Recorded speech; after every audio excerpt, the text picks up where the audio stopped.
इयम् आकाशवाणी। सम्प्रति वार्ताः श्रूयन्ताम्। प्रवाचकः कृष्णप्रसादोपाध्यायः।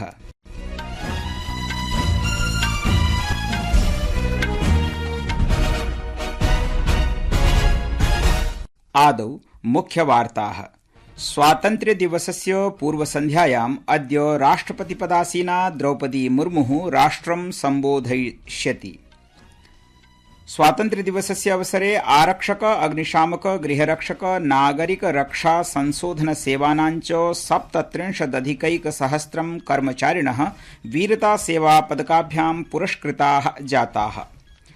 सर्वोच्च न्यायालयेन अद्य स्पष्टीकृतं यत् प्रत्येकं राज्यम् अधुना आकरजाधिकारेषु अवशिष्टकरं प्रत्यावर्तयितुं शक्नोतीति। राष्ट्रपतिः द्रौपदी मुर्मुः अस्मै वर्षाय ग्रीष्मकालिक अमृतोद्यानस्य उद्घाटनं राष्ट्रपतिभवने कृतवती। उद्यानमिदं सामान्यजनेभ्यः शुक्रवासरादेव उद्घाटयिष्यते। जापानदेशस्य प्रधानमन्त्री फुमियो किशिदा इत्येषः आगामि मासे स्वपदात् त्यागपत्रं दास्यति। अपि च थाईलैण्डदेशस्य संवैधानिक न्यायालयेन प्रधानमन्त्री श्रेत्था थाबिसिन इत्येषः पदात् निरस्तीकृतः। अथ वार्ताः विस्तरेण। श्वः राष्ट्रम् 78तमं स्वातन्त्र्यदिनम् आचरिष्यति। प्रधानमन्त्री नरेन्द्र मोदी दिल्ल्याः रक्तदुर्गस्थलात् स्वातन्त्र्यदिनाचरणे देशस्य नेतृत्वं करिष्यति। तत्र असौ त्रिवर्णध्वजारोहणं कृत्वा राष्ट्रं सम्बोधयिष्यति। स्वातन्त्र्यदिवसस्य पूर्वसन्ध्यायाम् अद्य राष्ट्रपतिपदासीना द्रौपदी मुर्मुः राष्ट्रं सम्बोधयिष्यति।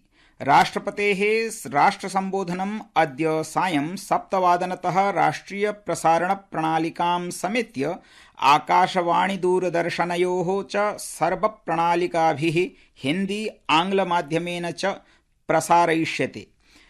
प्रादेशीयभाषामाध्यमेनापि इदं प्रसारणं सम्बोधनं च अद्य 9:30 सायंकाले श्रोतुं शक्यते। स्वातन्त्र्यदिनस्य अवसरे आरक्षकस्य, अग्निशामकस्य, गृहरक्षकस्य, नागरिकरक्षायाः संशोधनसेवानां च 37,000 कर्मचारिणः शौर्यसेवापदकैः च पुरस्कृताः जाताः। तेलंगाना आरक्षिबलस्य हेड कांस्टेबल इत्यस्मै चादूबू यादवाय वीरतायाः कृते राष्ट्रपतिसम्मानं प्रदत्तम्। गृहमन्त्रालयः अवदत् यत् 13,200 कर्मचारिणः वीरतापुरस्कारेण पुरस्कृताः सन्तीति। अपि च विशिष्टसेवायै 94 राष्ट्रपतिपदकेषु 75 आरक्षिसेवाभ्यः, 8 अग्निशमनसेवाभ्यः, 8 नागरिकसुरक्षाभ्यः, गृहरक्षकसेवाभ्यश्च अथ 3 संशोधनात्मकसेवाभ्यः पुरस्काराः प्रदत्ताः। 29,700 कर्मिणः प्रशंसनीयसेवायै सम्मानिताः अभवन्।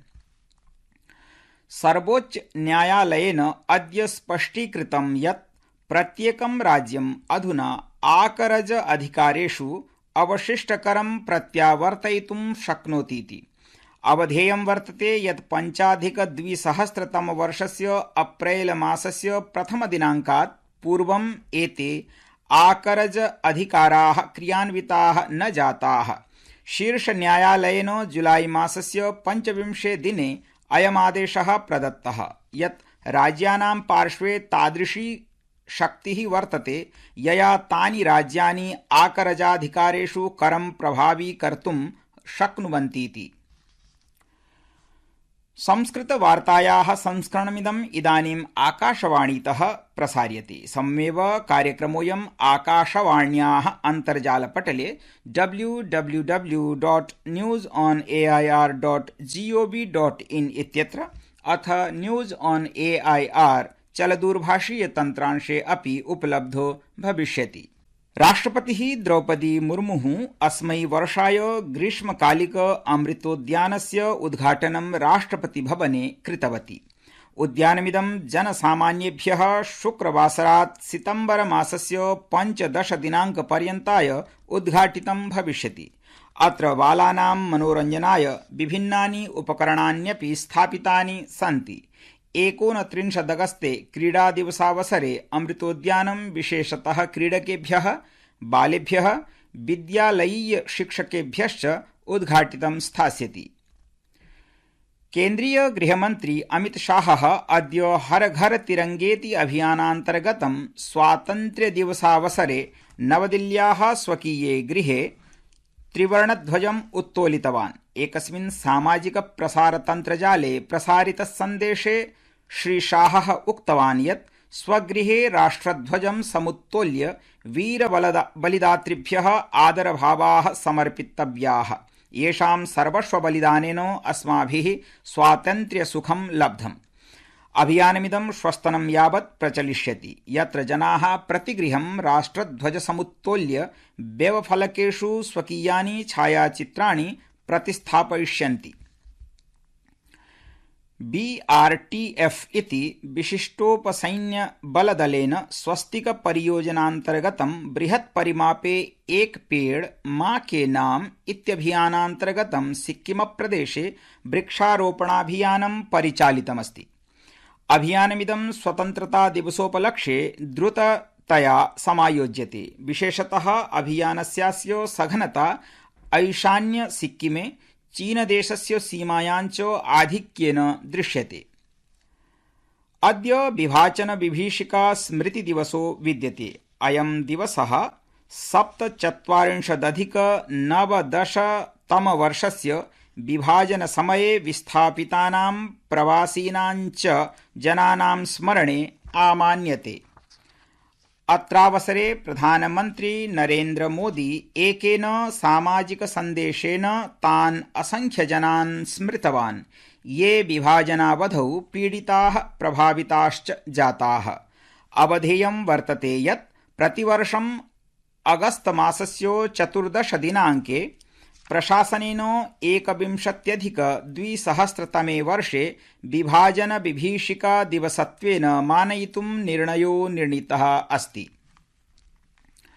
जम्मू कश्मीर राज्ये सेनया सह आततायिनां जाते एकस्मिन् संघट्टे एकः सेनानायकः वीरगतिम् अलभत्। 4 क्रूरकर्माणः आततायिनः यमलोकं गोलिकाभिः प्रेषिताः। संघट्टोऽयं डोडा जनपदे अभवत्।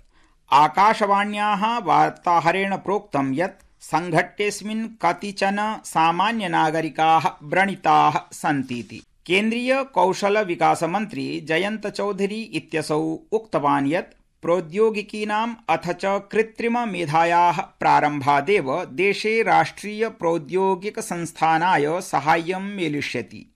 असौ अग्रे अवोचत् यत् कृत्रिम मेधायाः परिवर्तनकारिण्याः शक्तेः उपयोगाय छात्राणां सज्जीकरणे एकां महत्वपूर्णभूमिकां निर्वक्ष्यतीति। आगामि वर्षाय हज यात्रायै आवेदनानां स्वीकृतयः समारब्धाः।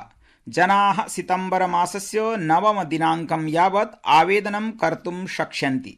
अल्पसंख्यक संबद्ध मन्त्रिणा किरेन रिजिजू इत्यनेन विभागस्य राज्यमन्त्रिणा जॉर्ज कुरियन इत्यनेन साकं प्रोक्तं यत् सऊदी अरब देशेन भारताय पादोन 2 लाख जनेभ्यः हज यात्रानुमतिः दत्तास्तीति। आवेदनानि हज सुविधा ऐप इत्यस्मिन् सन्ति आकारिताः। जापान देशस्य प्रधानमन्त्री फूमियो किशिदा इत्येषः अद्य वार्ताहरान् समाहूय उक्तवान् यत् सः पुनर्निर्वाचने न प्रातिभाग्यं करिष्यतीति। तेन अग्रे एतदपि उक्तं यत् लिबरल डेमोक्रेटिक पार्टीति दलस्य पुनरारम्भस्य आवश्यकता अस्ति। 21-2000तमवर्षात् प्रधानमन्त्रिपदारूढस्य किशिदा इत्यस्य निर्णयेन दलकार्यकर्तारः प्रशंसकाश्च आश्चर्यचकिताः सन्ति। थाईलैंड देशस्य सांविधानिकाभिकरणेन प्रधानमन्त्री श्रेत्था थावीसिन इत्येषः पदात् निरस्तीकृतः। यतो हि प्रधानमन्त्री कार्यालयेन 16 वर्षपूर्वं कारादण्डवासप्राप्तः अधिवक्ता केन्द्रीयमन्त्रिमण्डले स्वीकृतः आसीत् इति वार्ताः।